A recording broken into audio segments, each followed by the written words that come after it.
Hi everyone, today we're talking about 3 ASX 200 listed companies that have not yet fully recovered since the COVID-19 pandemic as a direct result of COVID-19 or effects of COVID-19. So now these 3 companies are going to be Treasury Wine Estates, A2 Milk, and we have Webjet.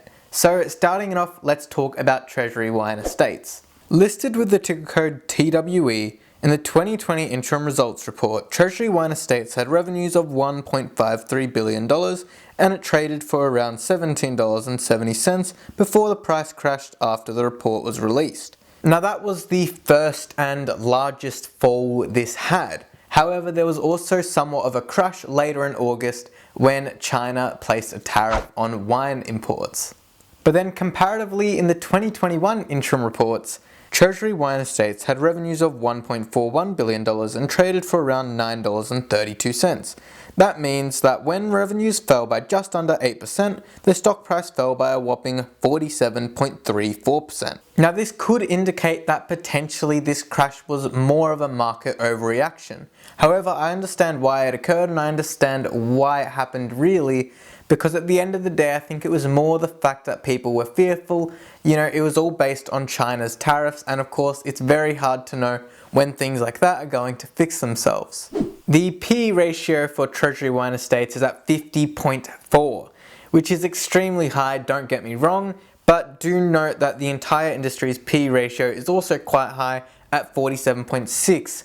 Since the whole industry was drastically affected by these tariffs, a lot of them had earnings almost immediately cut off, therefore causing the PE ratio to soar. Now Morningstar estimates a fair value of around $11.44, which does indicate that TWE or Treasury Wine Estates is around its fair value.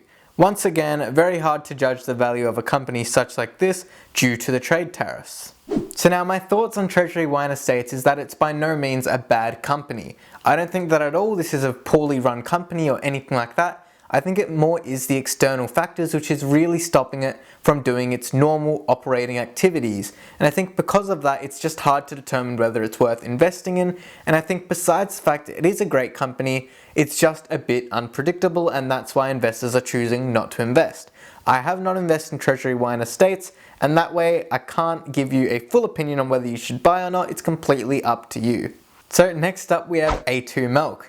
First of all, I did actually use the 2020 financial year and the 2021 estimates for the financial year just because the crash didn't occur at the very beginning of the pandemic. So now A2 Milk had revenues of $1.73 billion for the financial year of 2020 and it traded for around $19.83 a share. And about a year later, not long after financial year 21, the stock price traded for $6.52, around 67% lower than the price at the end of financial year 20. But to compare, the earnings have only dropped from $1.73 billion in financial year 20 to a predicted $1.25 billion for financial year 21. Now this does mean that there is only around a 28% decrease, which could show that the fall in the stock price of over 67% is an over-exaggeration on the market's behalf, and that A2 Milk could potentially be undervalued. However, you do need to consider that's purely just revenues. This does not take into consider margins and other factors such as that, which are also huge aspects of the operating activities.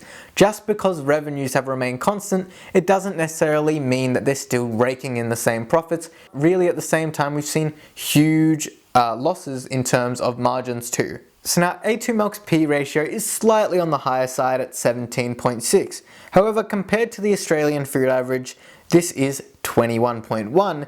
This is somewhat lower than the rest of its competitors within the same industry. Morningstar estimates that the company's fair value is at $9.81 a share, meaning the assumption that A2 Milk is 27% undervalued. So now I do need to give a full disclosure. I am currently holding A2 Milk company shares, and I do like the company. I don't think that's wrong for me to make a video when I'm investing in the company. I just think it means I really do like it, and I'm not just telling you it because I'm telling you it because I truly believe in the company.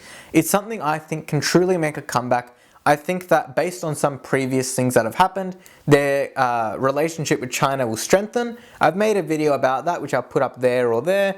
Not sure which side it goes onto. I'm still figuring this out. But anyway, I do have hope in this company, I have faith, and I think it's a strong company.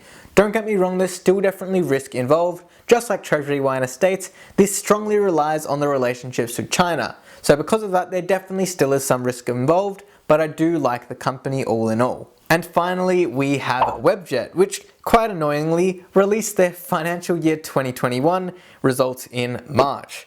Now this means that the only previous relevant results to compare to are the financial year 20 results, which was for 12 months compared to the 9 months which ended in March. So not quite easy, but I'm still going to talk about Webjet here. So despite all that confusion, it can still be seen that the 2021 revenue fell to 38.5 million compared to financial year 2020's revenue of $266.1 million. Now since that is 9 months compared to 12, we can add 33% just to make it 12 months roughly, so we have an idea of what it really would be for the full year. Now that gives us around 51.2 million for financial year 2021 estimated. Now this means that while revenues decreased by an estimated 80.7%, the stock price really increased by just over 53% since the last financial year. Do keep in mind Webjet did actually experience its crash more in February-March sort of time, rather than around the financial year. Like many other companies, it was around that COVID-19 crash, which means that instead it would be around a 50% loss from then in terms of stock price. Unfortunately, I couldn't quite find the P/E ratio for Webjet, so instead I calculated it. And I got the current share price of $4.95 and divided it by the current earnings per share being 46.2 cents in 2021. Now this gave me a P ratio of 107.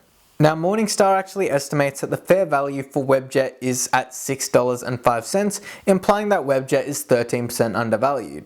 So now I don't think much is great about Webjet. I don't think that it mathematically makes sense to be undervalued or a great investment at the moment. However, there are factors as to why you would maybe want to invest in Webjet. Don't get me wrong, just because on paper it might not look quite as mathematically correct, numerically from what at least I discussed in the video, it doesn't look as attractive as the other two companies, but there still are reasons that one may want to invest in Webjet, which I completely understand. At the end of the day, unlike A2 Milk and Treasury Wine Estates, it doesn't rely on China's relations. It's almost inevitable that eventually, when vaccines are distributed, when borders are reopening, we're going to see international travel return, and as long as Webjet doesn't absolutely disappear by then, we really should see prices seem to go back to where they were, which is above where it is still now. Like I said before, it's around a 50% decrease since February when the crash occurred. Now do keep in mind, this is all not financial advice. This is purely my opinion. There is absolutely no way I'm telling you to do anything with your money. I'm not telling you to buy, I'm not telling you to sell or hold. It's completely up to you. I just wanted to talk about these three companies which haven't yet fully recovered since the COVID-19 pandemic. So let me know your thoughts. Are there any companies you're currently invested in that haven't really returned yet and you think are a good value investment? So thank you for watching the video. Make sure to like to support the channel and subscribe if you want to see more videos just like this. Apologies that I had to read off my phone for some of the video, that must be why I was looking down. It's simply just because I don't have the memory of gods. I do have to read, especially when it comes to numbers. I'm very forgetful like that, so hopefully it wasn't too distracting for the video. Thank you all, and I'll see you in the next one.